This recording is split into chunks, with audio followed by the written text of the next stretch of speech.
Greetings, friends, and welcome to another episode of The Mistake Zone, your weekly dose of our lives and the mistakes within them. My name is Jaren Wade. Joining me, as always, one of my best friends in the whole wide world, Matt Alba. Hey, Matt. Yo. How are you doing? Yo, I'm doing good. Matt, that's great. Also joining us, once again, our pal, Rakush. Hey, Rakush. What up? I'm hurting. Cool. Always good. Always. You guys did hear that, right? I know that was the Nope. thing a couple of... Wait, you didn't hear me say what up? No. Nope. Once Or again, I'm hurting. Rakush always breaking the flow of the podcast. Matt, I don't know. This might come up in the performance review this year. It's coming up. Guys, It's coming up.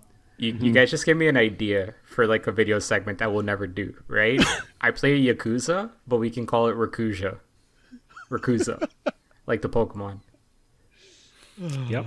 Matt, Is there anything more to that bit? Or is that it? No, that's... Like, it's not even like, a skin mod to make it so that you replace the main character with you. It's just called Rakuza. Just a color mod where it's like, Cosmo Kiryu is more brown. Matt, us two people in the same drama class, and Rakush, I'm pretty sure you took drama too. I know we're supposed to yes and everything, but I'm politely nodding right This now. is a very harsh no end scene. Oh, man. You know what's really bizarre is like sometimes I think back on the fact that I was in the improv class and like there was actually like a really sad / funny way how I found out I was in the improv group after school. I went for the auditions. Don't ask me why. I'm not really that good of an actor, but I just needed some stuff to do after school. So I go for the audition. Initially, I don't get it. Another brown guy goes for it, and they're like, "Oh no, wait, that's not who we meant." And so then they brought me in. Amazing. They got the wrong brown guy. Amazing. This is grade 9, 10? Or... I think grade 9 or 10. Yeah, one of those. Okay. So you were the improv generation before my improv generation. Yeah, I guess so. We were... I was in improv team grade 11 and 12. In grade 11, we had a pretty okay team.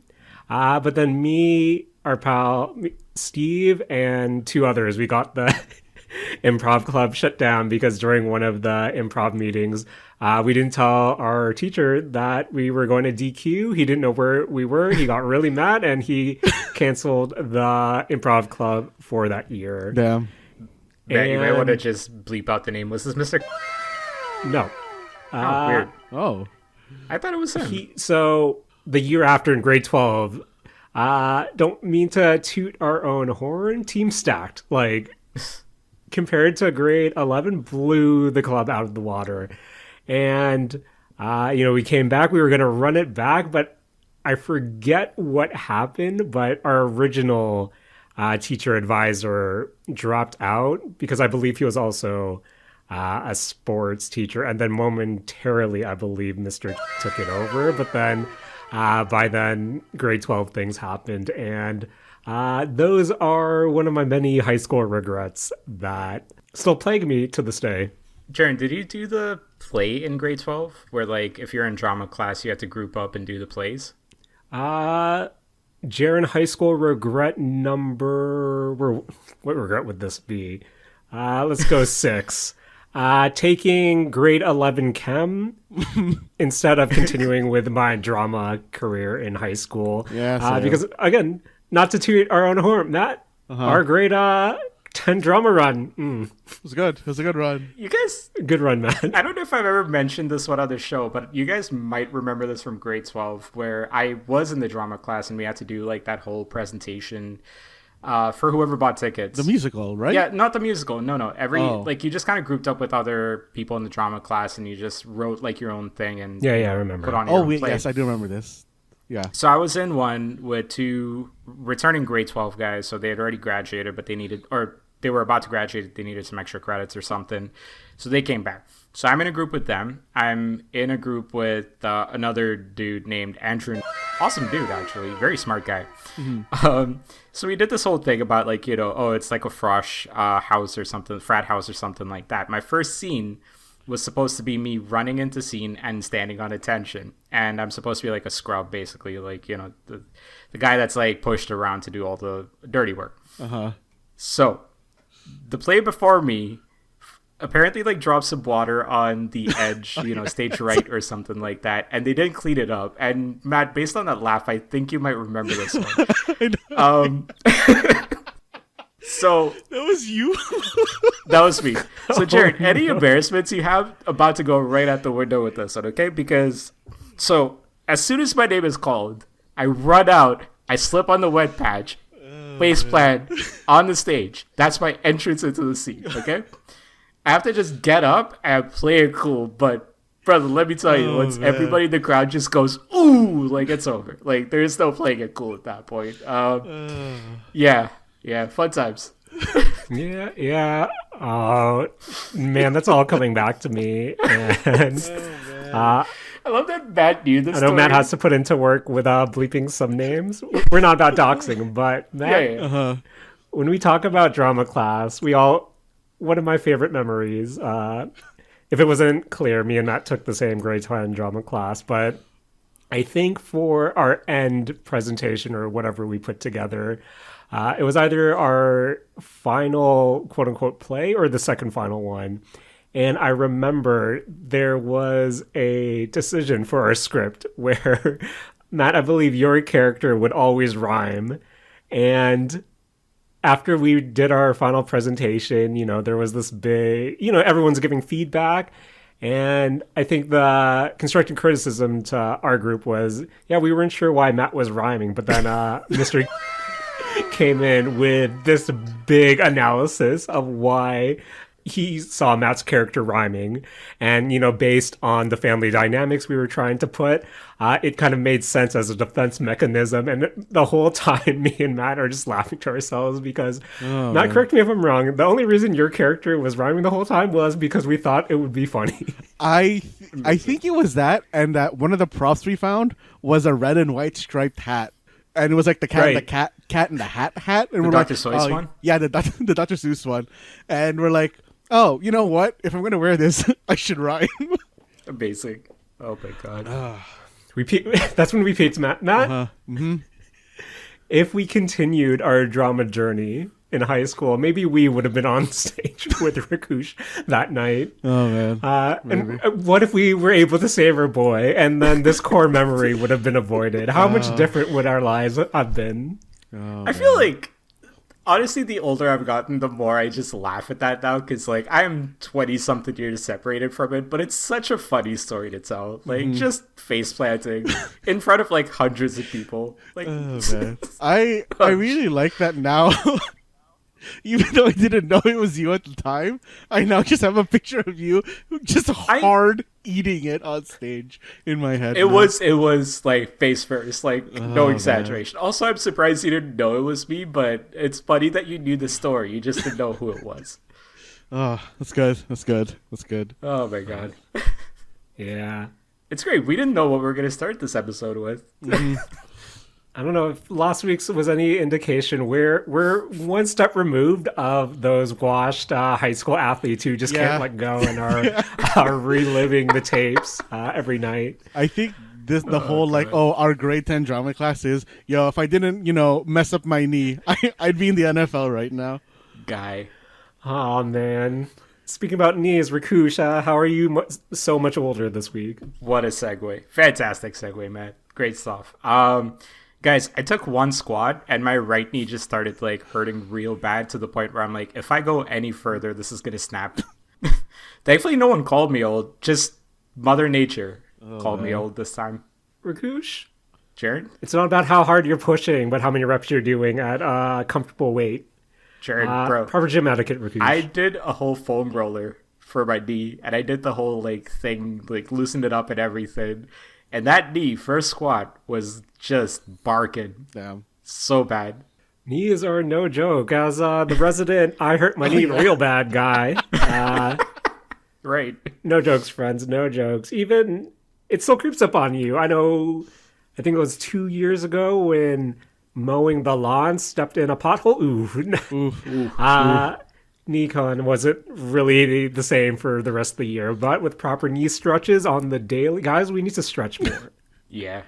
We need to stretch a lot more. And to be honest, that's an area of my workout routine that, I kind of neglect. But lately, I found a partner to help me stretch.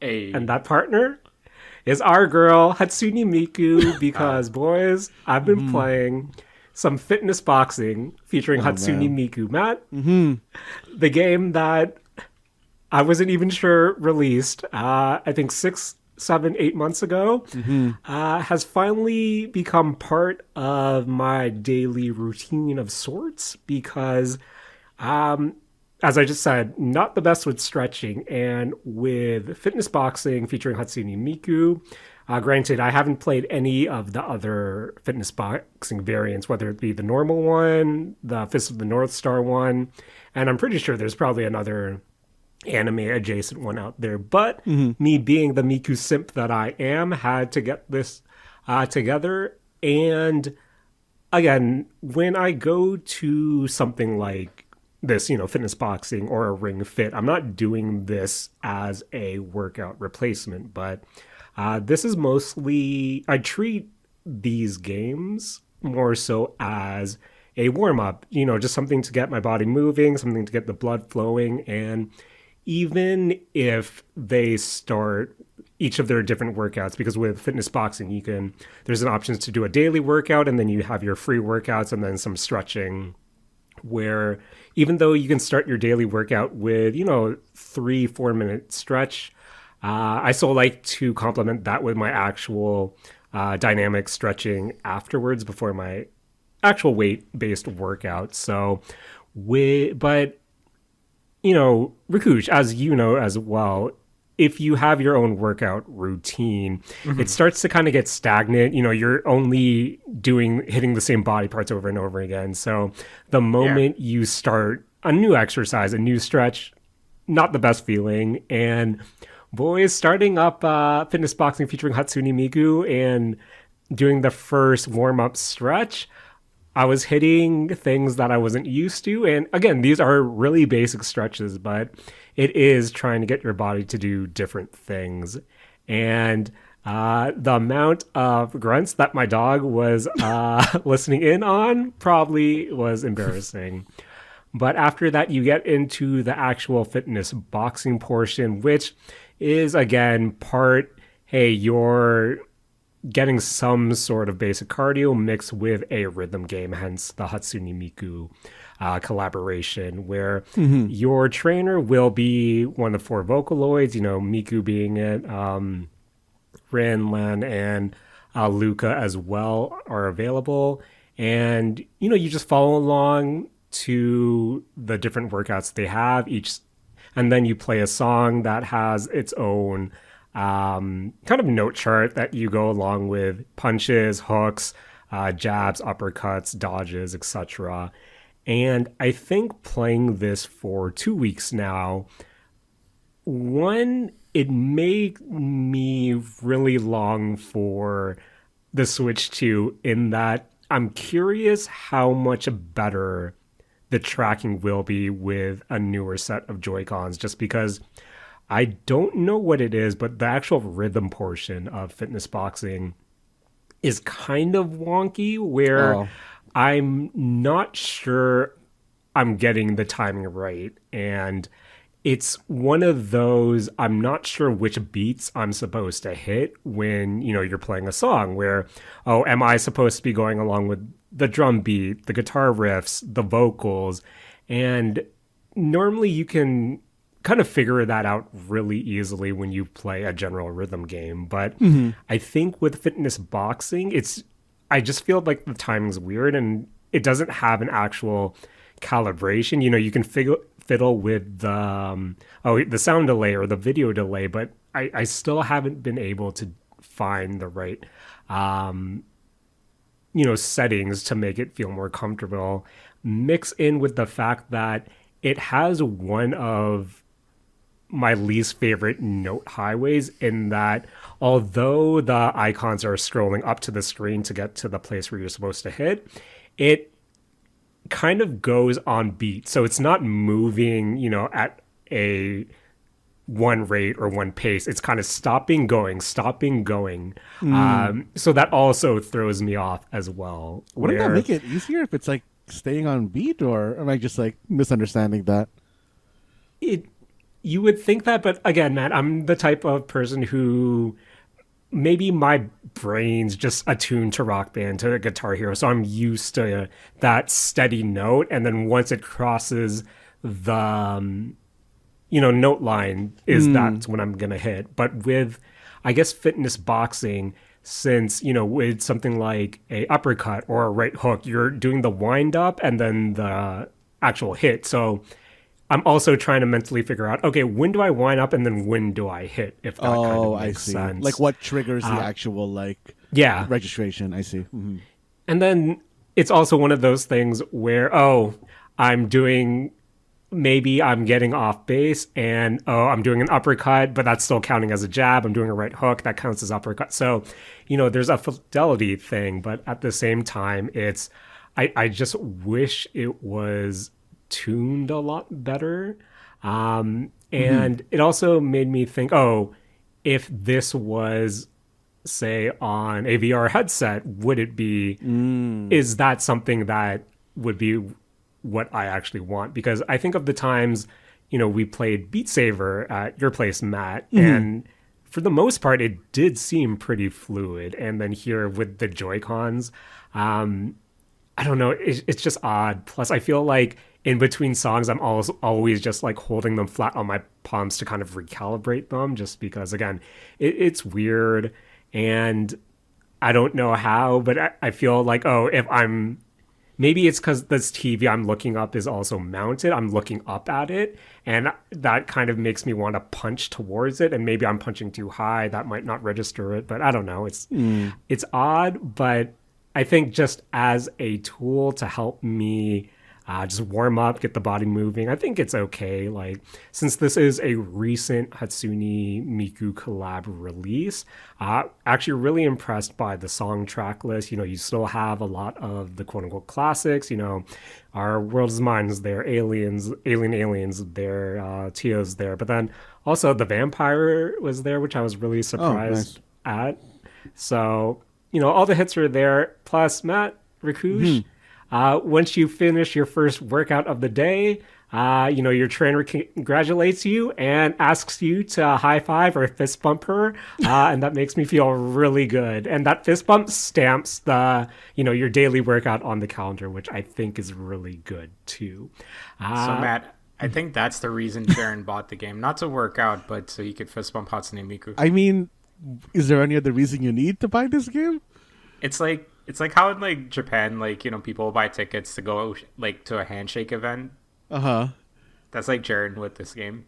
Pretty much. That sounds worth it to me. Are you saying that you wouldn't buy a game to high five Hatsune Miku? It's a handshake event over and over. Who can say that's bad money? It's a good investment. Man, I should see if this boxing is on is on VR. I'm really curious to see. I would hope that it would be, just because I just want to see if it is a more fluid experience. But yeah, other than that, gotta say her melody pop outfit's probably one of the best variations of Miku that I've seen. So yeah, fitness boxing featuring Hatsune Miku. Again, it's not a workout replacement, even though, I'm not, trying to take away from all the different posts of people saying, I lost all this weight, playing Ring Fit or fitness boxing, all the more power to you if that's able, if you're able to find activity in games like this.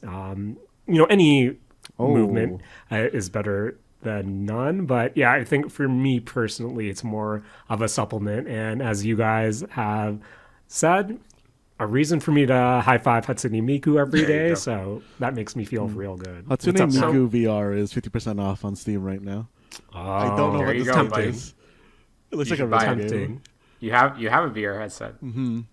Jaren, question for What's you, up? just about like the gamification of your workout routine. You kind of like alluded to it a little bit, like it's not a full replacement for your workout or things like that. But do you see any inherent benefits to the gamification and like gamification of the progress that you can make while working out? I think, again, even though there are better ways to work out, obviously, but if you're not doing anything in general, I think this is still a good gateway to some, activity, just something for you to move around and, you know, starting a daily workout with just even a stretch. I personally think, something is still better than nothing. So I think just having that, like a reason for you to work towards it. It also helps that, you have dailies here.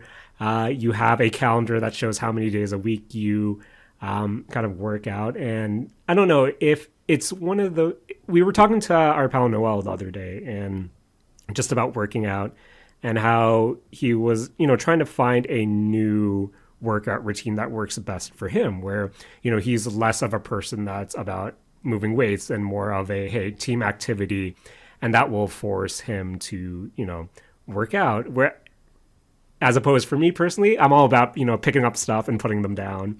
I like the more solo elements where, likewise, if someone isn't really doing anything, but they find that they are able to stick to a ring fit every day, that they're able to stick to fitness boxing every day, I think that's still something that can lead into potentially, hey, maybe I can use this as a jumping off point to do something more. Where, again, I'm not trying to become a boxer playing this game, but at the same time, it's, okay, I'm doing something new, and I think that's good enough for my own purposes for now before I start to pick up things that I'm putting down. So no Hajime no Jaren for us. Not yet. Not yet. Not yet. But I wonder how I would kind of enjoy that entire progress, because one of the things that really works for me after like a couple of workout sessions, the first few, it's kind of like whenever I stop and start again, it's about just making sure I'm not overexerting myself, I'm not hurting myself. But then like, like the third session, the fourth session onwards, like the gains, like for lack of a better term, like the gains is kind of like where I feel like that sense of reward, right? Like, yeah. Hey, I'm pushing myself just that little extra. I'm running for an extra minute. I'm, lifting like an extra 2 to 5 pounds when I'm doing like, chest presses, things like that. It's those kind of like incremental things that I like. But when you have dailies, I guess it's just kind of like, I don't know how that sort of like escalation works when you gamify it in that way, whether it's like maintenance or like, increasing like your daily exertion, things like that. I don't know. So I'm kind of curious how I would react to the routines that are in this game. Yeah. Again, it's not, I wouldn't say these games, to me personally, are a replacement, but they're still better than nothing and can lead into maybe a general interest in more in-depth working out. So, but at the end of the day, it's whatever is working for you. I do find that having a calorie burning estimate at the very least, or different stretching options, or just, punching along to Vocaloid songs, I think there is some benefit in that as well. So yeah, it's whatever works out for you. And for me, that is working out with Hatsune Miku, at least for my warm-ups. Before I listen to our latest episodes while moving weight and thinking, man, can't believe I said that. Need to continuing to pick things up to forget about it. But speaking about music or Hatsune Miku and kind of rhythm games in general, Matt, I wanted to check in one more time with you regarding Hatsune Miku Project Diva Mega Mix. Okay. Where, on the record, I said, Project Diva games probably aren't for me. Their note highway and extreme difficulty is something my brain I cannot wrap my brain around, just because it goes all over. I need a simple note highway coming towards me with a button layout that I can understand. And Project Diva is not that. But in the Switch version, Matt, have you tried the mix mode for Project Diva? I don't think I have because I'm not sure what that is. Okay, so for the Switch version, they have a Joy-Con mode, and at first I was a bit skeptical because the only other rhythm game Joy-Con mode I know of was from the Bang Dream Girls Band Party Switch game, where you're essentially drumming along with the Joy-Cons. And from what I've seen, when the Seiyus have played it, Matt, tracking doesn't look good. So I was really skeptical to see what the mix mode, the Joy-Con mode for Project Diva would be. And surprisingly, it actually turns it into a more quote unquote traditional rhythm game that I'm used to, where you do have a note highway that comes towards the screen, but with each of the Joy-Cons in your hand, you actually rotate your wrists that match I guess, the note highway or the beat hit on screen. And remember that time I told you about that rhythm game where you're supposed to rotate? Sorry, what do you call that part of the note highway? The beat hit, or when the note crosses the line you're supposed to tap at?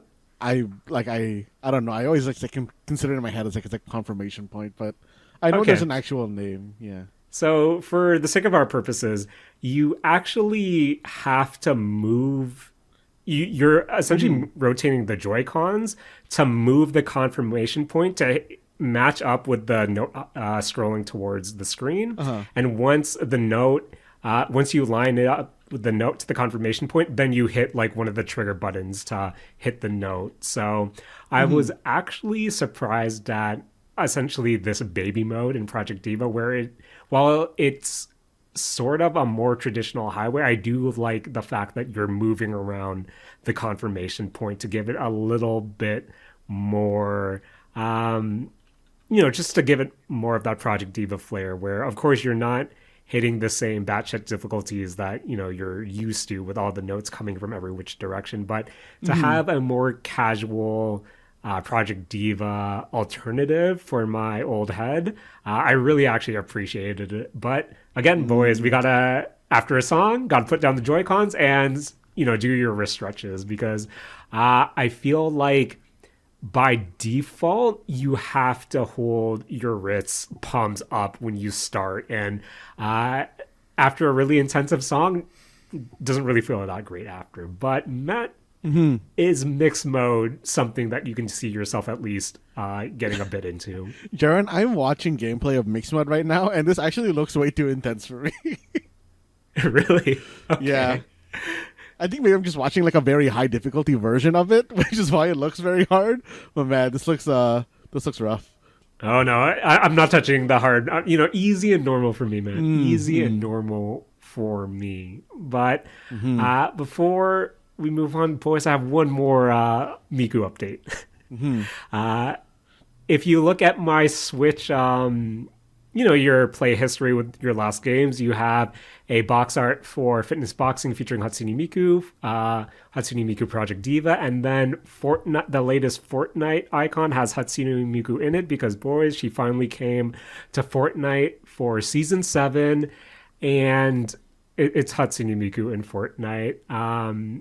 So she's the latest festival featured artist. So she has her own festival pass with another Miku skin, and then the traditional Miku outfit is in the store. Song-wise, there are 4 Miku songs, or at least 4 songs that feature Miku, one being Miku itself. And then, surprisingly, The World Is Mine is also there, which for her, glider, if you have it equipped, it just plays The World Is Mine when you're dropping into the map, which I find is really fun. I think my only issue with the Miku model itself is, from the back, it looks like Hatsune Miku, but there's something about how they modeled her face where I don't think her eyes are big enough, if that makes sense. Like, normally when they're able to do good anime skins in Fortnite, it can be pretty one-to-one. As I said, during your wrap-up, I think the Toga skin is one of the best anime skins they have, but there's just something off about the Miku Fortnite skin, especially when you look at her face. I can't tell if it's her eyes aren't big enough or her eyes are too not that far apart. But as someone who stares at a Hatsune Miku boxing trainer every day, and then going to Fortnite right after, something's off, Madam Rakush. Something is off. But Jaren, you know what I can't get past? what's up? So, as someone who's never heard any of the Vocaloid songs, you're talking about the song "The World Is Mine," Yep. except like I don't listen to that genre. I typically listen to hip hop, so I keep thinking of that Nas song that's called "The World Is Yours." Yep. So all I'm imagining is a Miku version of that song, and it's kind of breaking my brain. It probably exists. There's probably a mashup. There's probably a mash. I'm gonna go on YouTube and Yeah, I think I'll I'm gonna probably look find this up something. after. Yeah, I'm looking it up right now. But yeah, it's Hatsune Miku X Nas. Yeah. probably exists. But I have been getting served a lot of TikTok memes where moving forward, I can definitely expect people to see my Miku figure collection and say, "Hey, you have Fortnite figures," and that makes me feel real bad. Oh, But do you actually post on TikTok? I do not. I have let's say, a well curated algorithm that is really catered to my tastes. And sometimes I'll see something like this one Marvel video I sent to Matt the other day, where even if I expect it to be one thing, something will happen midway through, and I'll think, "Yep, this is targeted to me." Man, you guys, we should do like an algorithm fantasy draft where like we pick our top apps for just like algorithms. Like, which algorithm would we want the most? Given the current state of social media, Rakush, I think none of them. I But take Spotify. that's my Spotify algo isn't the best. I think that Japan trip really helped me. I don't think I have a real Spotify. No, my Spotify algo is good with the Discover Weekly. I would take that one. 1-1. I think my Discover Weekly has made me realize that, man, a lot of people buy the same rap verses from the same three rappers that I listen Yeah. to, and it's jarring to hear Yeah. the same verse over and over again on different songs. But Rakush, Yeah, that's me. you told us about your Spotify algo, but how's your book algo going? Oh, I see what you did there. I see what you did. Some good segues in this episode. Yeah, I didn't play a lot of video games this week. Just been a little bit of a hectic stretch at work, and so there's that mental exhaustion that sometimes I just don't want to pay attention to something, which is why I decided to read graphic novels. I feel like out of everything that, like, you know, except for just having the TV on in the background, like anything that is quote unquote interactive, reading graphic novels seems to be the most low commitment for me. There's been a couple of series that have been highly recommended to me as well. So finally decided, you know, hit up one of the nearby comic book shops, hit up an Indigo as well, and picked up some graphic novels. I'm going to start with, there's 3 in total. I'm going to start with Ultimate X-Men by Peach Momoko. So apparently, like, I mean, you know, Marvel and DC tend to reboot their universes almost like every second year at this point. They did another one for the Ultimate Universe, and a new Ultimate X-Men series started last year in March, it seems like. And it's written and drawn by Peach Momoko, who is more famously known for a lot of cover art. I believe she won an Eisner Award for being a cover artist back in 2021 as well. So I was just, yeah, like I was kind of intrigued by this one. Didn't know much about it. Honestly, didn't know anything about it when I saw it. But I don't know, like for the first time with graphic novels, I actually just kind of felt the urge to read something that is a completely different spin on like classic superhero tropes and things like that. So it's an interesting one. Not as wordy as I thought it would be, so I'm actually kind of zipping through it. I'm like 4 issues in out of 6 on volume 1. And it's interesting. It's all like, you know, Japanese high schoolers. So typical, you know, Japanese trope kind of stuff. The art style is pretty interesting. The color scheme is pretty interesting. It's got a little bit more of like a rough, like crayon art style to it, but like maybe I'm doing it injustice by not calling it anything better than that. I just don't know how to describe it well. But yeah, really cool. I think to a few, it might be worth at least checking out like the covers for this one, because I think that'll give you a very good indication of what kind of series this is and what kind of tone it's going for. It's interesting so far. I'm looking forward to reading more and like seeing more. One thing I will say though, it's something that like I take for granted when reading manga every week. Comic books are a monthly format every 4 to 6 weeks. And so and you're only getting like 20 to 30 pages in those chapters. I'm not saying there's no manga like that. There are manga like that as well, but the stuff that I normally read are weekly series. And so I kind of take for granted sometimes that like with comic books, there is a certain patience required for the build up and a certain patience required to get the big picture of these things. And definitely with this one, like 4 issues in, there's not a lot of explanation on things, but there's a lot revealed, if that makes sense. And like, yeah, I mean, like, it's going to take another, I think it's already on issue 12, but it's like the amount of time that you have to wait to like, find out these things and learn new things and get introduced to new characters and stuff. It's a level of patience that I've kind of lost because I haven't read graphic novels in a long time. And I don't know, have either of you read graphic novels in recent memory? No. I mean, outside of manga, no. Rakush, I'm assuming both of you are going to give the same answer. I mean, famously, I've said on this show, I don't watch anime. I don't read manga. Don't play video games. I especially don't read graphic novels. Okay, Yeah. I was going to say. Honestly, the closest thing to a physical graphic novel that I read is like a pamphlet for internet services. It's fair, yeah. Honestly, like, a big part of why I have been trying to get into reading more like graphic novels or at least physical medium stuff is like changing a little bit more of like, like the nighttime routine, like, instead of just kind of watching TV, like I want to change to reading books, right? Like there's a few changes that I want to make there and stuff like that as well. It's not even like in a sophisticated way or anything like that. I'm literally reading comic books before falling asleep, but there is just something charming about like, holding that book in your hand and reading it. There's something even more charming about holding single issues. I just don't have the space for that, and I'm not the biggest fan of how you display single issue comic books anymore. But yeah, this one's interesting. I wish they revealed more, but hey, the volume's not done yet, so maybe like the final 2 issues have a lot more in it than I currently am anticipating. But it's been interestingly like slow paced so far. That's cool. But to tie it back to our girl Miku, even though I don't read graphic novels, still a big fan of Peach Momoko and her art.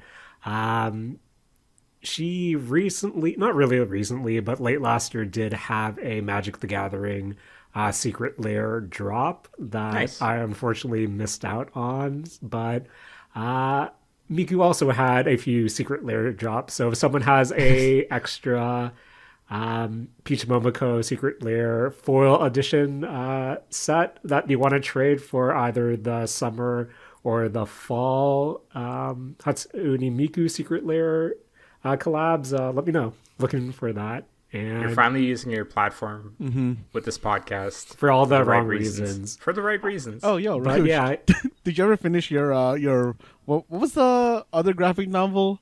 Something in like a cub or something where you had like 20 of the Lone volumes. Wolf and Cub? Yes, that's it. Okay, I'm still waiting on volume 27. Unlikely that I'm buying that anytime in the next few months. Damn. Because it's $100 online. So still $100, eh? I'm Still telling you, man. $100. Yo, just go to a library and steal it. hey, if you find it, I will do that. I'm gonna go look at the local library to see if they have this. Yeah, this novel. yeah. You let me know. Before you move on, Rakush also going to drop Marvel Rivals' Psylocke, also inspired by Peach Momoko's Demon Days version of the character. I believe she also Interesting. did some of the promotional art for her in Marvel Rivals as well. So always tying it back together. Always full circle here on the Obscur Zone. I am honestly really excited to see how she grows as a full-fledged author and artist as well, because this is my first sort of Peach Momoko series, or anything that I've seen of hers.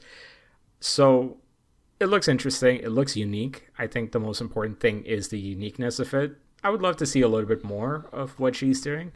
But it seems like she's relatively new to at least like the writing space. So yeah, should have a little bit more to speak on in the next week to 2 weeks about this. And I'm hoping the story kind of ramps up just a little bit. Okay.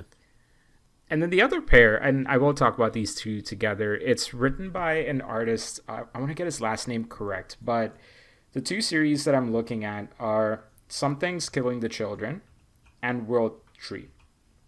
And both of these are written by James Tynion IV. Ooh. Something is Killing the Children is drawn by Werther Del Edro. I hope I said that name correctly.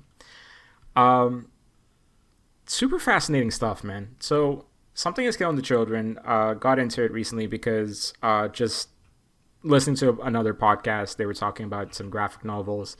This came up there. There's a Netflix series in development. And I can't remember what show the showrunners for this one previously worked on, but it's one of the horror shows that's on Netflix, so it seems like people have some pretty high hopes for it. I'm only like one issue in so far, but I like it. Conceptually, it seems like Twin Peaks meets Jack Reacher, which is a great concept to be. So really looking forward to reading more of this. The art style is pretty neat. It's pretty interesting. Concept is a little bit more like, hey, there's a small town. Some of the children are literally something is killing the children. It's in the title. And this person comes into town basically saying like, yeah, I'm going to kill these things. And that's kind of where it's at so far. Quite a few volumes out already for this one. It's been going on for a while. So hoping I enjoy this one because that means I've got a couple of graphic novels to read, at least for the near future. So looking forward to that. Uh-huh. And I want to find out who the artist on World Tree is. Give me 1 second here. I believe the artist's name is Fernando Blanco, and James Tynion's the author for World Tree as well. And this one, it's a little bit more in line with like the classic sort of like 90s indie comic books that came out from like Dynamite, from Image, from Vertigo, things like that. It's kind of like a bit of a twisted series. So I'm like 2 chapters or 2 issues into this one, and conceptually so far there's this concept of the Undernet, which I'm assuming is like the show or like the book equivalent of like the dark web sort of thing. There's a group of people that are kind of like have past experience with the Undernet and they shut it down. But then like typical with like technology, there's the rich guy like Batman who doesn't actually shut things down, just puts it on an isolated server. And now like there's an entity that is tied to the World Tree, which is what this Undernet thing is called, that is infecting people and kind of like going around like essentially killing folks. And so like the first chapter is like extremely shocking. Like it starts with like a very shocking sequence of events in like the small town, which seems to be a trend for James Tynion series, it seems. So kind of curious to see where that goes with both. This one, honestly, I picked up because I was actually having a difficult time finding volume 1 of Something is Killing the Children. And I saw that it's the same author. And also Indigo had volume 1 for like $12 versus like $20 for volume 1. So I was like, yeah, I mean, it's cheap enough. It's worth checking out. Let me pick it up. Honestly, I'm having the most fun reading this one. Maybe not fun per se, but like it's got most of my attention so far. There's just something really interesting happening with it. Definitely a little bit of a twisted series. Very much a product of the times, and so far it clearly seems to be speaking to the vices of being online too much. Not that any of us are ever going to learn that lesson. Never.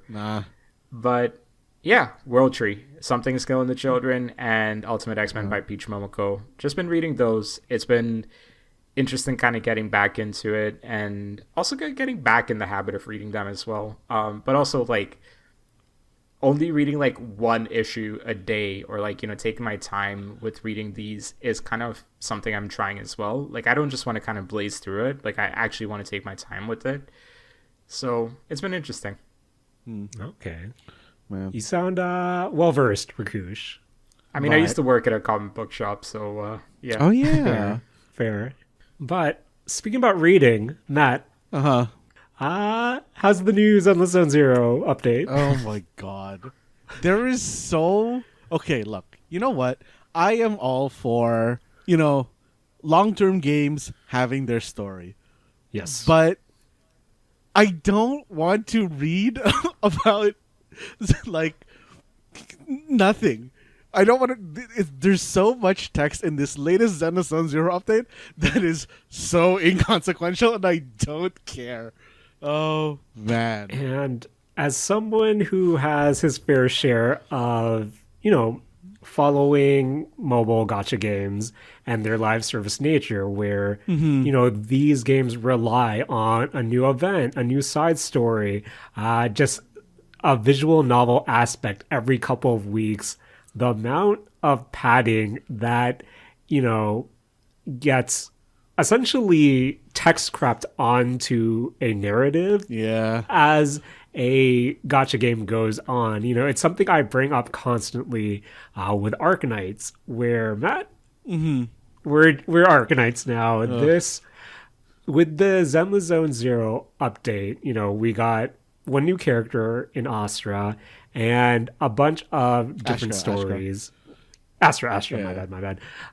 But we got a bunch of different stories and side events, and that there is way too. The text bloat is real, and I do Yes. appreciate all the voice actors and actresses and all their reads, but honestly, you could cut a lot of this down significantly. Where I haven't hit the skip yet, Matt, but I'm getting really tempted if this is how especially the side stories will be moving forward. Where I just finished, I think it was Rina, Grace's, and Nekomata's, video archives, and those pale in comparison lengthwise to Astra's latest offering. And Matt, it was a slog. But how, enough about the actual story. Like, writing what? I don't know. Like, the Astra story, not really that interesting. I think Eve's story was also pretty confusing, if not some cliche at some points as well. But Matt, we're not here for visual novel talk. Gotta ask you, since you were blessed enough by RNGesus to roll her, Matt, Oh god. how's Astra and how do you play her? Astra is pretty good. You play her by switching to her, you press the special attack button, and then you play the rest of the game normally.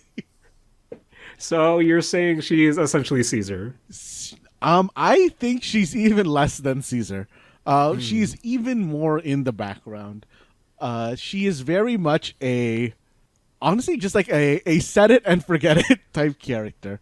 You turn on her special, she starts singing off to the side, and then when you switch off her, she stays on field, but she continues to throw attacks onto like other characters as they're attacking. Actually, she works a lot like Bernice, actually, with even less like brain cycles to use her properly. And correct me if I'm wrong, Matt, but her ultimate is also a first so far in the series, correct? Yes, it's the first thing that it'll heal you for about like 3,000 HP, which is maybe like a quarter of the standard like max level health bar, which honestly is a lot like less than I thought it was going to be when they were initially teasing it. But it is still helpful in the endurance type modes where health is very helpful to have if you don't have Caesar. But Astra is a very good support support agent. She really does fill her role very, very well. And I'm looking forward to her powering my teams for the next little while, because I still can't 9-star, I guess, the deadly assault stuff. That's way beyond my comprehension. If I get 4 stars in Deadly Assault, which is like an end game kind of piece of content, raid content, or whatever you want to call it, I'm okay. I'm okay, but gotta ask you, Matt, what's your Astra team? It kind of depends on what I'm using her for. Like if I'm going for, fully just as strong as I can get, I'm going to do Astra, Yanagi, Miyabi. I think that is actually the strongest team DPS wise that you can put out right now. Damn. Um, And build wise, Matt, what do you got on her? Do you have her W engine, or are you running something else? I do not think I'm going to be rolling her W engine. Okay. Right now, I'm using Sokaku's engine. I can't remember the name of Nice. it. Raging Demon, I think. Something like that. Because I do not have any extra Kaboom the Cannon. Yep. Those are in tights. I just rolled one for Yeah. my C0 Lucy. So Yeah. My one Kaboom the Cannon is for my girl Lucy, and it's going to stay there. gotta take what we can get, Mac. Gotta take what we can get. But Astra story aside, there was also another event that I believe is recommended to finish Astra's story before starting it. Matt, how's Fall Guys treating you?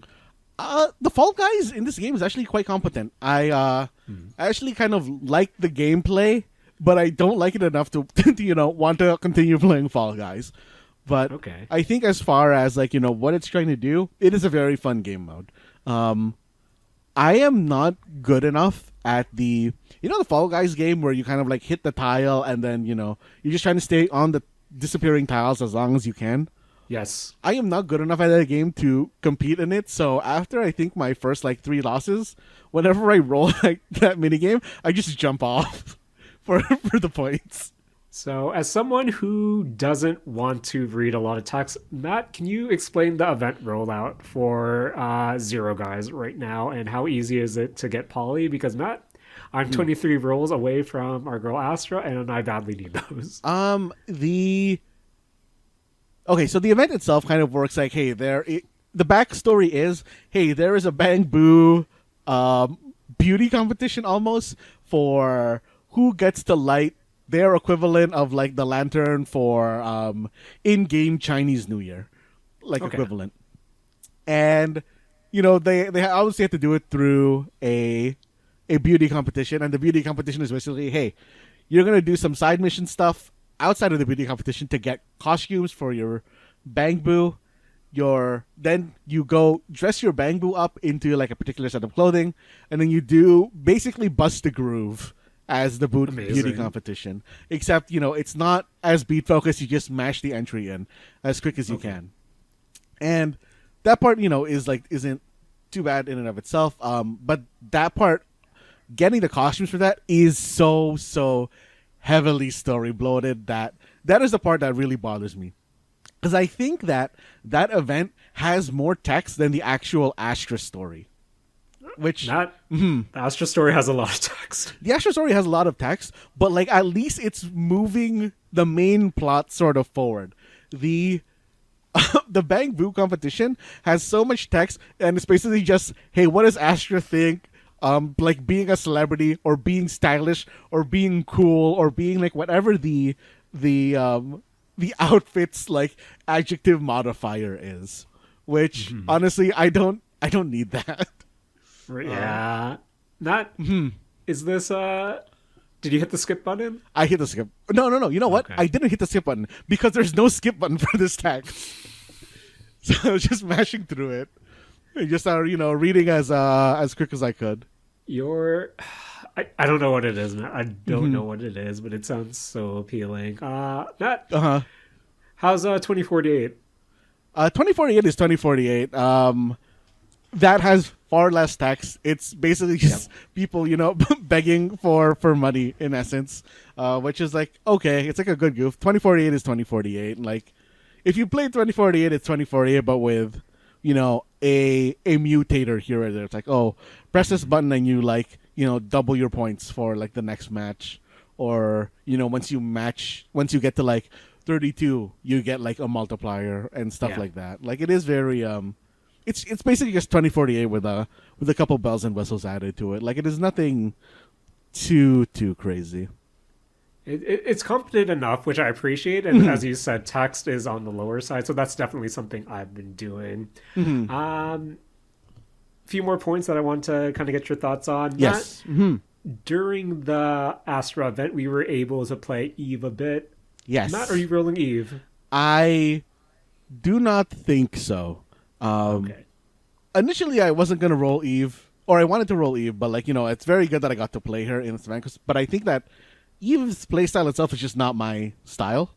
I kind of don't like how she plays. Like, I understand that she is actually like pretty strong, but the kind of rotation she goes through isn't really something that I am like too keen on. I think when her banner comes around, I'll probably throw like 20 or 30 rolls into it. But just to see, just see. Yo, maybe, right? Maybe. Gotta hit that early roll. But yeah, I don't think I'm gonna pull her, and I think I'm going to be saving my pulls for 1.6 with Trigger when she comes on board. Which I was about to ask you. Before we move on from Eve, I do like her animations, though. I think she's a really flashy character. Yes, I love her animations. Like, they're all very, very good. But getting to those animations... Another strong character who has a sweet pose after her combo string, which I really appreciate. Gives Unagi a run for her money. But as you alluded to, Matt, drip marketing started for the next update. We got to see Trigger, we got to see a new Anby, and we got to see Poltra, where Matt... So ZZZ, Zenless Zone Zero, not even a year old, I believe. Yes. How do you feel about them introducing alters this early in its lifestyle? Alters being this is a separate version of a character, basically an alternate version of a established character. Yeah, this seems very early. I feel like I think the thing that really weirds me out about how early this came is that this is still a 1 point something patch. I honestly think that if next patch was 2 point something and like Silver Soldier Anvi was released, at that point, I think I'd feel better about it, even though it's the exact same time. It's just a naming difference. Yeah. Also, Jaren, I don't know how often you like spend like time on just Reddit or stuff where people are talking about the new version of Andy or Ambi, but since people haven't really settled on like what they're calling her, I don't like that people are calling her SS Anvi. I feel like that's very problematic, but that's just me. Yeah. Oh, I get it. Yeah. I feel like there's a better name, maybe Ambi 2. I don't know. I like the Arcanite's way of just trying to weasel alter into a character's name. But Matt, yeah, that's always the issue with the gacha games in general, is you're relying on banners, you're relying on gacha rules to kind of really fund your game, and eventually you either have too many characters where your latest character gacha banner release appears in your event and then is gone from the rest of the story, where I think alters can be a good thing, especially if you're utilizing lower rarity characters, but also characters important to the story, to give them more power-ups, to give them a reason to continue being in the story. But it's just that I feel like in the current place in ZZZ's life, it's still pretty early on. Story hasn't really been established too much, and there are still characters that you can still introduce before you turn around and introduce alters, where eventually I do want to see stronger Andy. I do want to see Billy, whether that be his Sons of Kaladin persona or a Starlight Knight persona. And of course I want to see a new variation of Nicole in comparison to the story at large, but I feel like the story still can establish it more and these characters a bit more before you introduce kind of these alternate versions. But curious to see how she plays compared to normal Anby. But Matt, we have Trigger. Some people saying she looks like a rarity Nikke. Some, I think us thinking she looks like Aki from Hololive. What's Trigger doing for you, and why are you looking forward to rolling her so far? I'm looking forward to rolling her because she is another kind of off-field type character that works, again, similarly to Bernice, where she's going to be on the field for a bit, and then you can send her off, and she will be sending extra attacks in to kind of apply stun or apply daze, I guess, to the enemies that you're fighting, which is a style I like because it means, I don't really have to learn how to play a new character. I can just continue playing the characters I like. But The best, man. The best. and honestly, with the way that okay, so both Trigger and Pulchra are going to be feeling the same kind of like play style. They're both going to be off-field stun agents. So I really do think that after the 20 rolls I put into Eve on phase 2 of 1.5, I think I'm also going to put like another like 20 to see if I can pull Qingyi. Even though her and Trigger are going to be feeling the kind of like same elemental role, but Qingyi is an on-field stun agent while Trigger is an off-field stun agent. So I think having both of those would be good options for future building. Hey man, this is a team game, and this is how they get us. This is how they get us. I personally just spent the last week building Lyacon and Arena and realized, man, I can't play Lyacon or Arena properly at all. Matt, how much are you looking forward to the fishing minigame? I don't know. I'm looking forward to trying it. I don't like personally for me, fishing minigames have never really been something that I spend a lot of time with. I kind of just like do them to like see what's up, and if I need whatever the resource in that from that from that mini game is. Rakush, how are you with fishing minigames? It took me a while for Animal Crossing. That's the only one I can really remember. Okay. Isn't there one in Yakuza? Or who knows? Who knows, to be honest? Everything's in Yakuza. There's claw games in Yakuza. Is that technically a fishing game? Too much for Rakush. Too much. But yeah, Matt, Zenless Zone 0, 1. Whatever, 5, I guess. I'm not paying attention to the Well, 1.5 right now, yeah. Right now. But yeah, a lot of attacks. Wish scaled back a bit, but still want to pull some Astra. Maybe put some YOLO rolls towards Eve. But yeah, overall, really solid patch. A lot of fun. One more thing. Jaren, I don't know if you've done the new Deadly Assault for this this week. No, during the reset right now I haven't. They've brought Dead End Butcher back, and they've improved him in like a way that, man, that becomes a far more fun fight. I actually really really like this. This I guess like trend that they've been doing, where they will bring I guess like old story bosses back and revamp them to make them much more interesting fights. That's something I actually appreciate, just because as someone who grinds, especially when a new character you want to build, you're grinding a lot of the resource fights over and over again. And, there are subtle changes, like here for the Notorious Hunts, they just took out the first phase of all the fights, which I really do appreciate as well. But yeah, again, it's, revamping your old content in new, interesting ways. And I do appreciate that because, Matt, let's face it, the ZZZ enemy variety, not the best. Not the best, but if you're going to go back and add a bit more mechanics to a boss fight, I'll always appreciate that. But, Matt, why couldn't we take selfies in the Starlight area during the Astra Story mode? I don't know, Jaren. I don't know. Felt bad, Matt. Felt real bad. But you know what made me feel good about my Game Pass purchase last week, friends? What's that, Jaren? The latest Xbox Developer Direct 2025. Here we got to see technically 5, but really 4 games that are really going to line up the spring Xbox lineup, with one game, hinting at what they have this fall. But last week, the Xbox Developer Direct started off with Ninja Gaiden 4, which is being co-developed by Platinum Games. And my first reaction to that was, man, I do not know what the state of Platinum is in 2025. You're having all these different reports about all these high exact developers, designers leaving. And, it's always been that, not to sugarcoat it, Platinum's always had this A and B team to kind of gaming discourse. And with the release of Bayonetta 3, it seemed like maybe the Platinum glory days are behind us.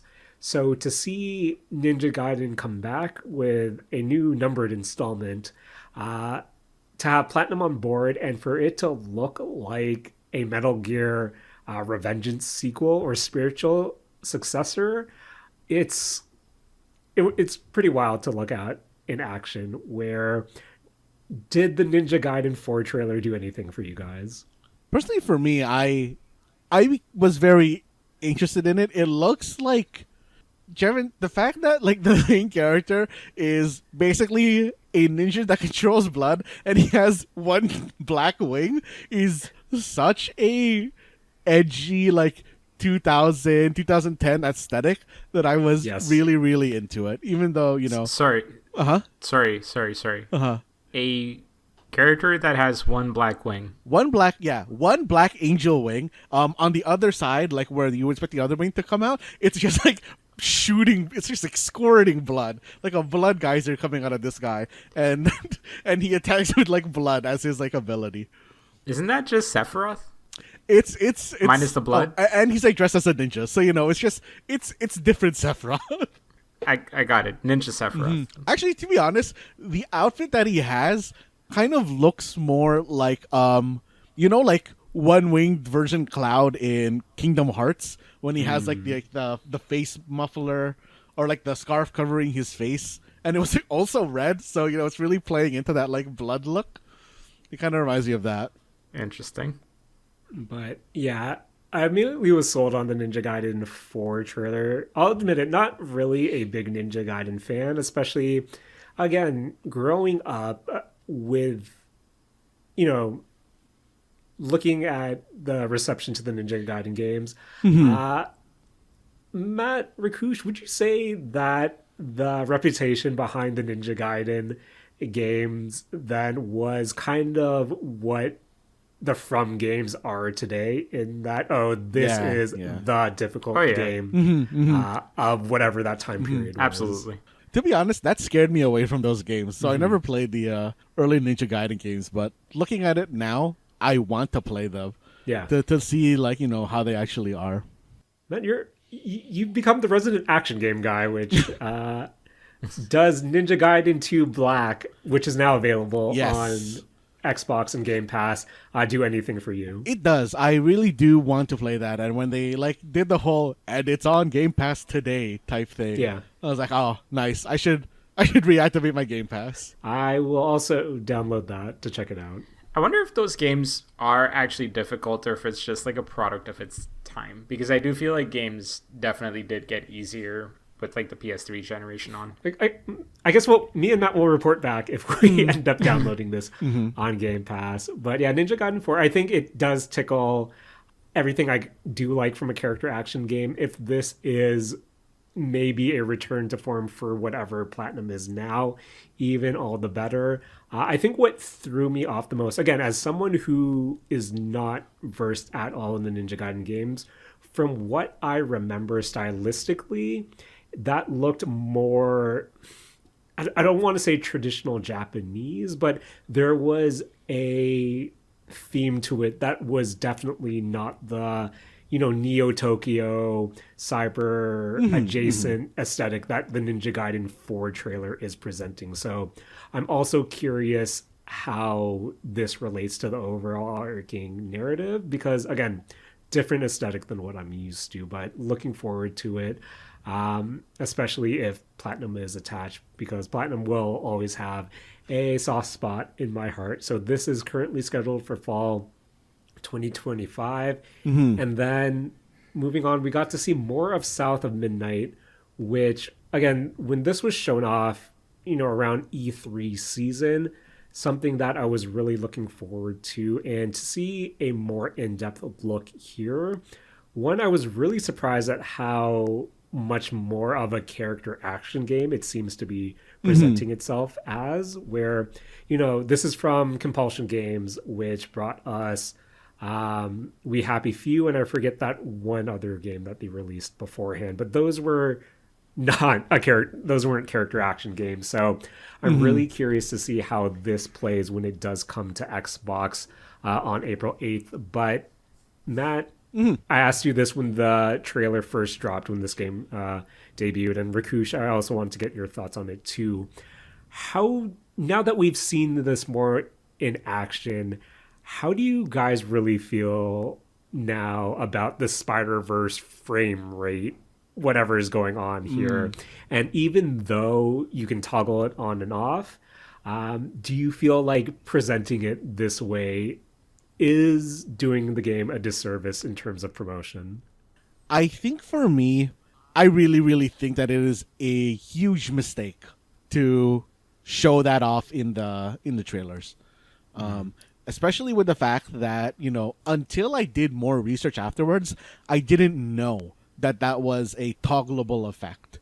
It honestly just presents itself as bad, a technically bad game in terms of a frame rate.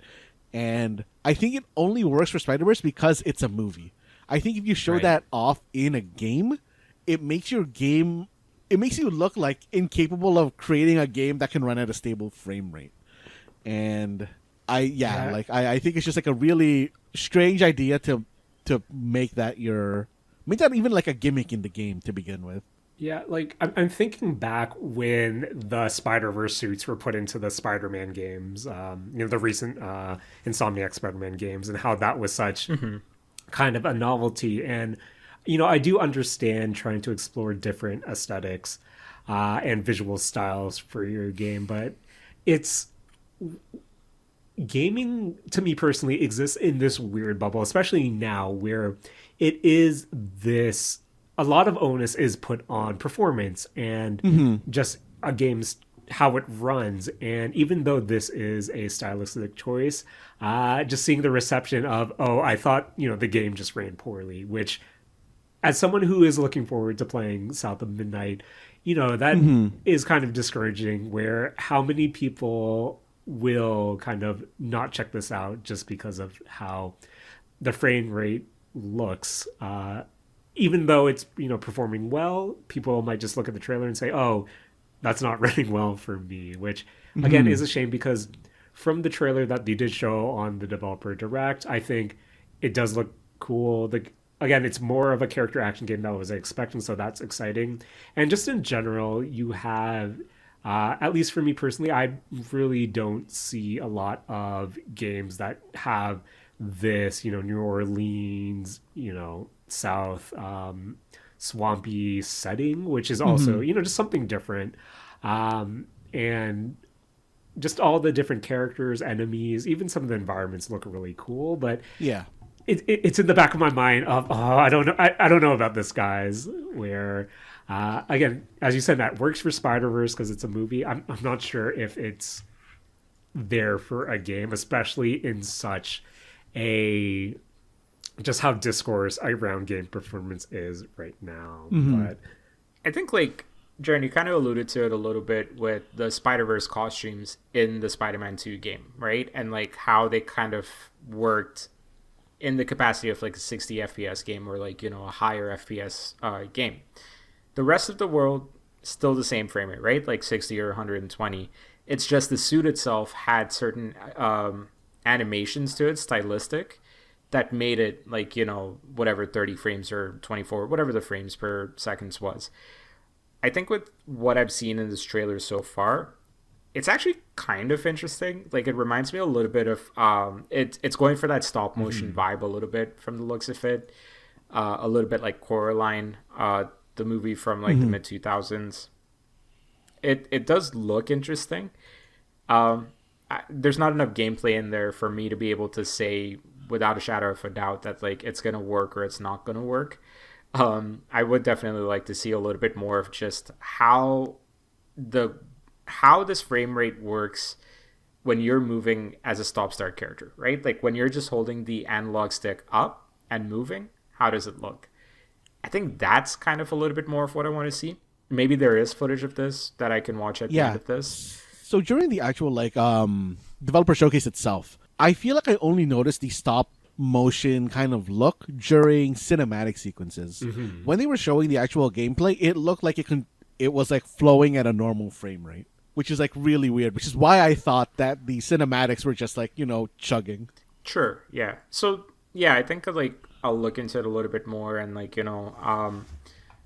don't know. It is interesting. It is curious. I think, Jaren, like you hit on all of the unique features of this game, especially from a narrative standpoint. So yeah, it's actually piqued my interest quite a bit. I do want to check it out. Yeah. I will say, in a space where like all big budget games tend to go the more like everything's open world. Here's this game that has RPG elements, even though it doesn't really need RPG elements. It's just a simple action game. In a space where that's what's happening, this is at least a risk. It's trying something, and I think that goes a long way. Whether it works or not, yeah, always up for interpretation and up for discussion.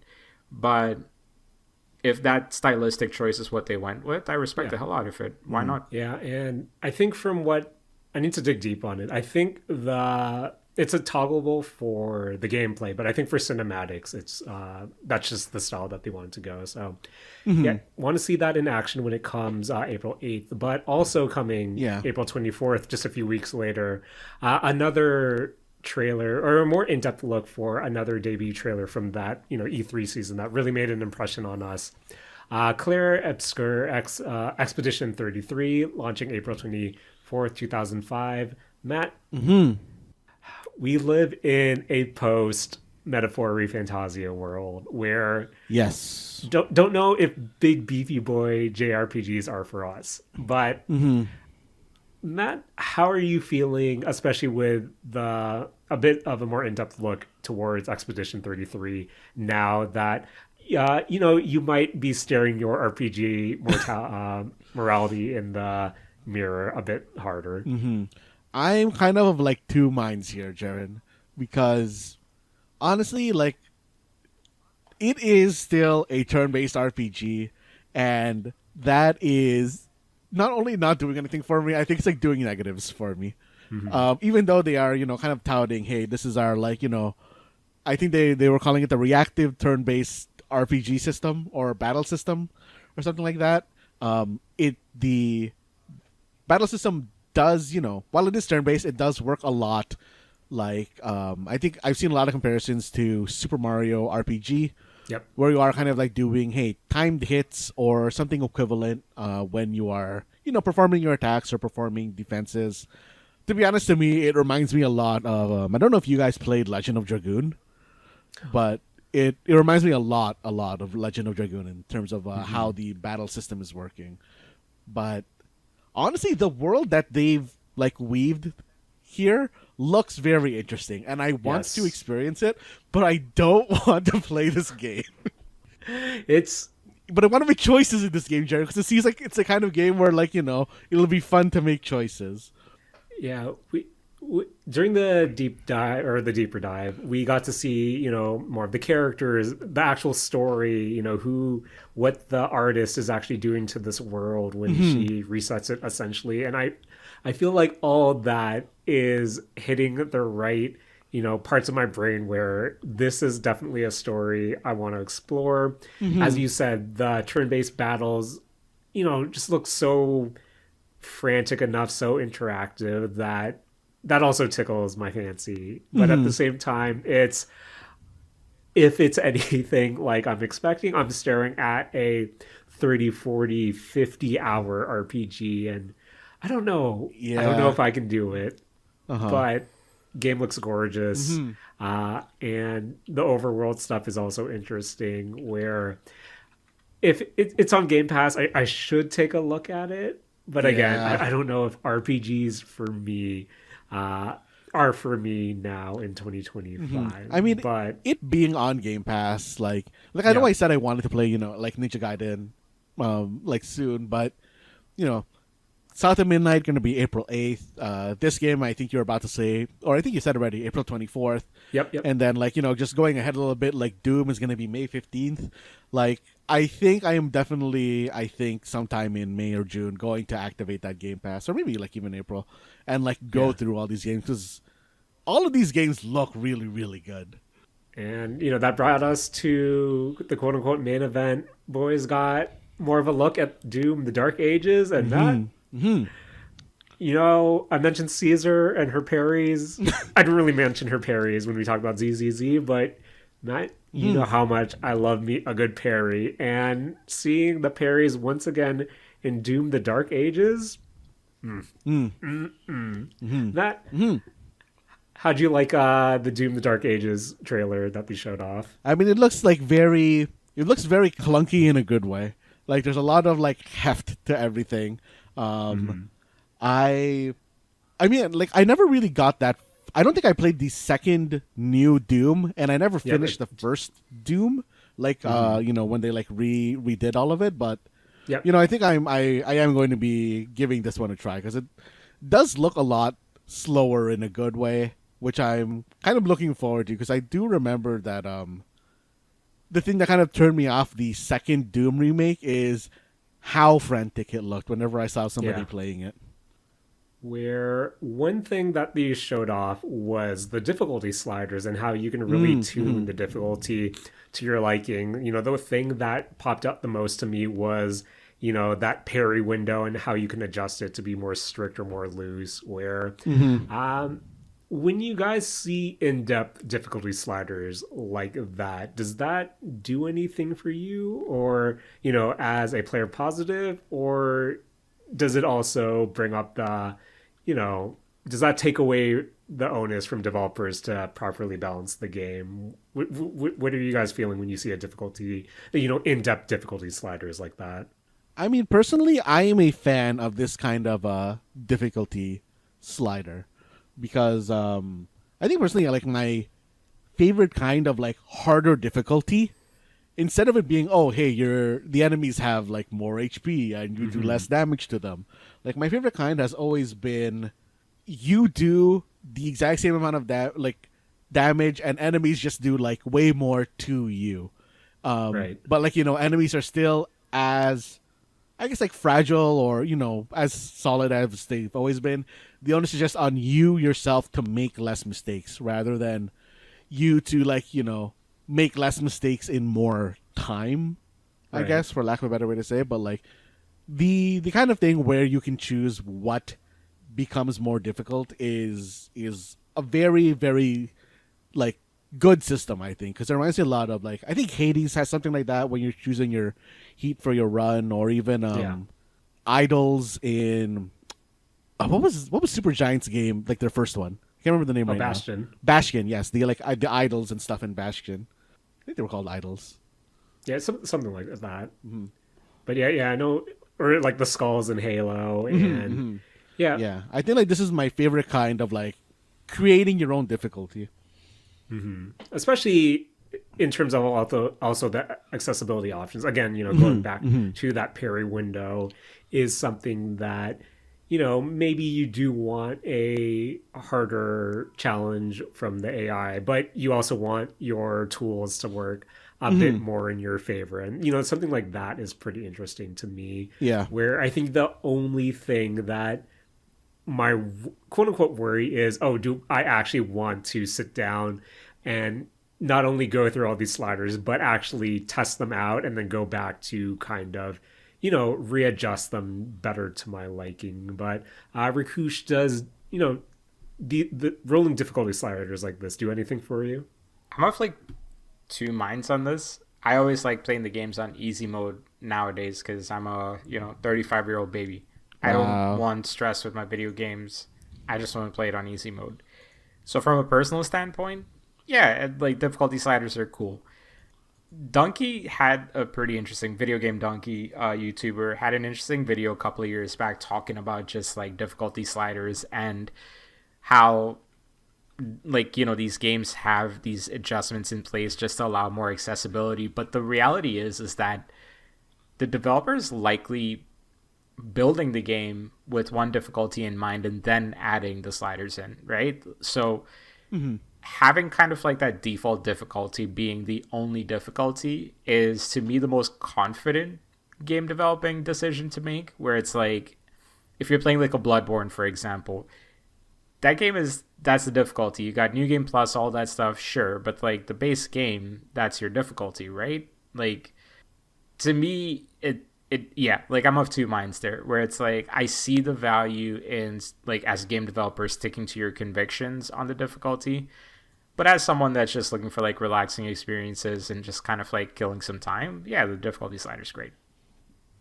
True. And yep, again, this coming out May 15th, stacked April, guys. A lot of games coming out this, I think starting next month in particular. Yeah, can't wait to play none of these April games because we're too busy playing Monster Hunter.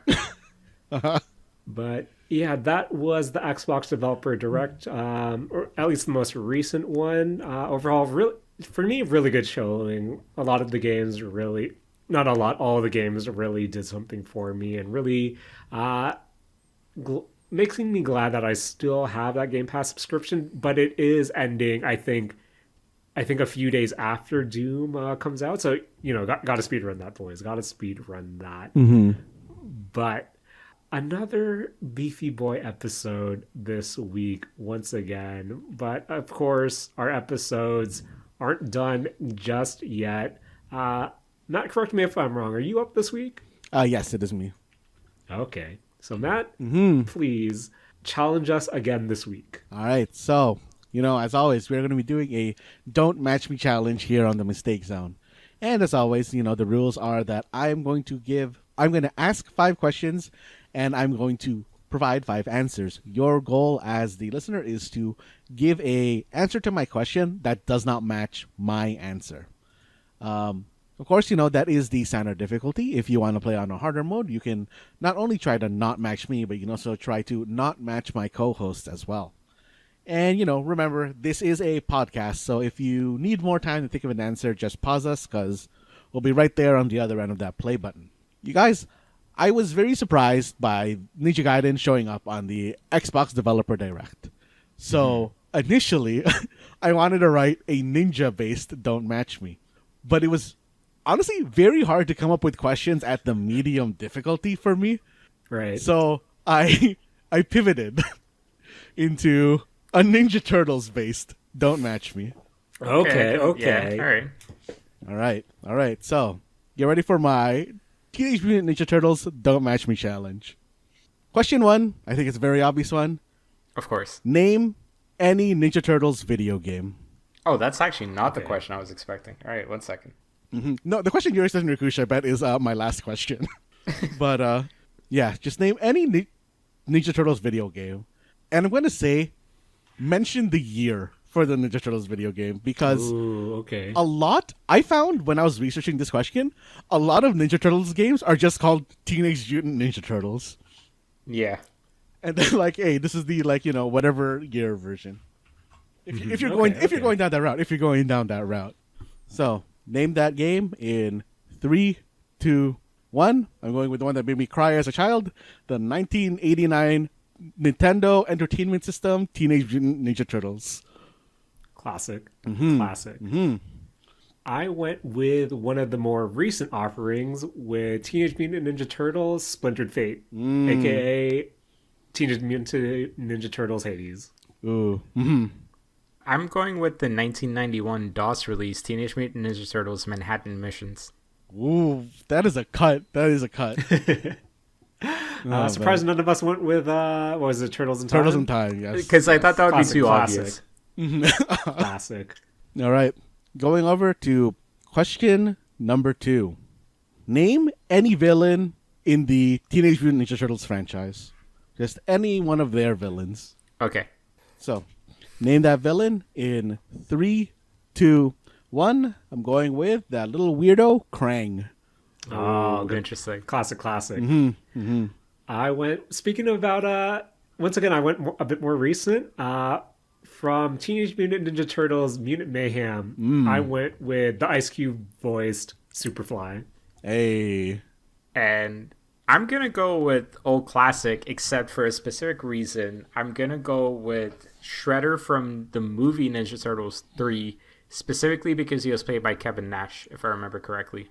Fair. We like our celebrity voice actors here. Yeah. Question 3 is, Name any property that the Ninja Turtles have had a crossover with. Ooh. They have, crossovered with a decent amount. Yep. So, you just need to name any of them. There's an obvious answer for this, but I think I got one that you guys are not going to get. I had 2 obvious answers. Or, yeah. I'm not going to elaborate on that. So, name that property in 3, 2, 1. I'm going with the Mighty Morphin Power Rangers. Good pull. Mm-hmm. That was the obvious one. Really? Handshake. The Handshake's classic, bro. I went with the one that I thought was pretty obvious, and surprise, I went with Fortnite. Ooh. I see it. Okay, because, yeah. Rakush, do you know the other obvious one? No, I'm going with the deep cut here. So I'm actually going with Usagi Yojimbo from the mid-2000s Ninja Turtles series, where they actually had a tribute episode for him. Okay. For the author. Okay. I thought you were going to go with Archie. Yes. My second pick was Archie. Okay. I'm not going with the obvious ones here. I'm going with, I'm going the deep cuts. Question 4, which honestly I thought was going to be my question 1 until I realized there actually weren't as many of these as I thought. It's name any Teenage Mutant Ninja Turtles movie. Ooh. I honestly thought there were a lot more of these than there actually were. No, actually, it's, yeah. Yeah.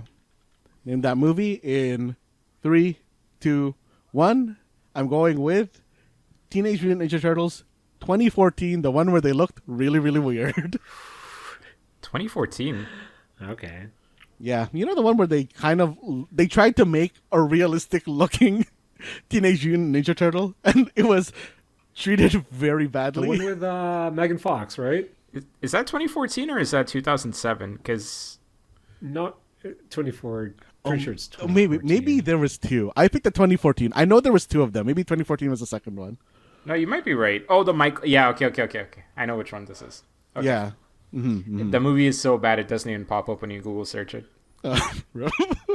For me, I went with, it was already on my mind, so I had to go with the sort of recent Teenage Mutant Ninja Turtles Mutant Mayhem. Good movie. I really enjoyed. Is that, I really enjoyed. That was really good. Is that the Seth Rogen one? Yep. Yeah, fun movie. Didn't hate it. I already used this answer once before, but I'm going with Ninja Turtles 3 from 1993. Okay. Is that the one where they go back in time and become samurai, or is that a different one? I think this is it, yeah. Okay. Good one. It's a good one. It's a good one. Yeah. It's classic. Guys, I might actually go watch Ninja Turtles movies again. Yeah. Might watch one tonight. Ninja Turtles is great. Ninja Turtles is great. Great. Question 5, of course. This would be the question 5. Name any Teenage Mutant Ninja Turtle. Of course. Of course. That. God. You've known me for over 2 decades now. You know which one I'm going to say, and I don't want to say. Jaren, I know what you're going to say, I think. Oh, man. Yo, I think you guys might have a good idea of which one I'm going to say. So, you just have to avoid that one. I don't. I actually don't. Oh, okay. Let's do this. All right. So name that Ninja Turtle in 3, 2, 1. I'm going with my personal favorite, Donatello. Okay, I lost. Ooh, we got him. Oh, you went with Donnie too? Yeah, I went with Donatello. Guys, you know who I went with. Jared. You guys know who I went with. Jared, please drop it. I want to know if I'm right. She's a turtle in my heart. I went with Venus de Milo. Of course. Oh, man. Classic Venus. Good old Venus. Is she in the brawler? Or... I think she died after that series. Whichever the series she was in was on. Oh man, know me too well, Matt. Good old Venus. Oh yeah, but Matt, thank you for bringing another good Don't Match Me challenge. Hopefully our friends made it, but hopefully they also know us too well not to take it.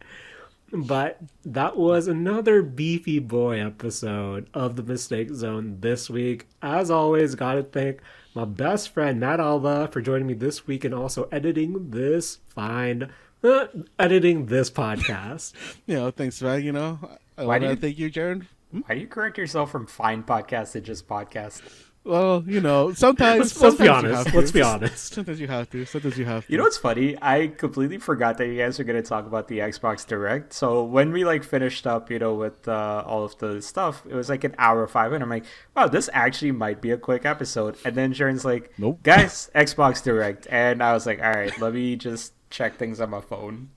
How's Pokemon? How's Pokemon going, Rakush? I finally got that badge that I really was dying until the very last day, but I finally got it. The five Five in a wins row. in a row. Yeah, finally got that. So my completionist Okay. badge streak is still going. Yeah. Congrats. Can't wait to talk about the drops next Next week, Oracles yeah. next week. But And trading. gotta thank our boy Rakush for also joining us this week and telling us about his traumatic high school experiences. Appreciate Hey, that. it wasn't all that traumatic, man. I'm alive, It's something I laugh at, something Matt laughs at. Now he knows to laugh at me for it. So, Oh man, it's so good. Oh man, it's like at the end of a murder mystery when like everything aligns and you're like, oh my god, it was this the whole time. Proud of you, Rakush. Proud of you. Who else are we thinking? Want to thank Peach Momoko. Want to thank Hatsune Miku. I want to thank stretching. Guys, let's all stretch. Hydration checks and stretch checks. I want to thank the person that confused me for the other brown dude in the improv man. club. I want to thank Dairy Queen for getting our improv team canceled that one year.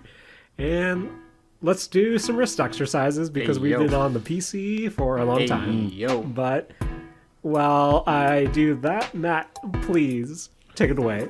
This has been the Mistake Zone, and we're all out of yes and.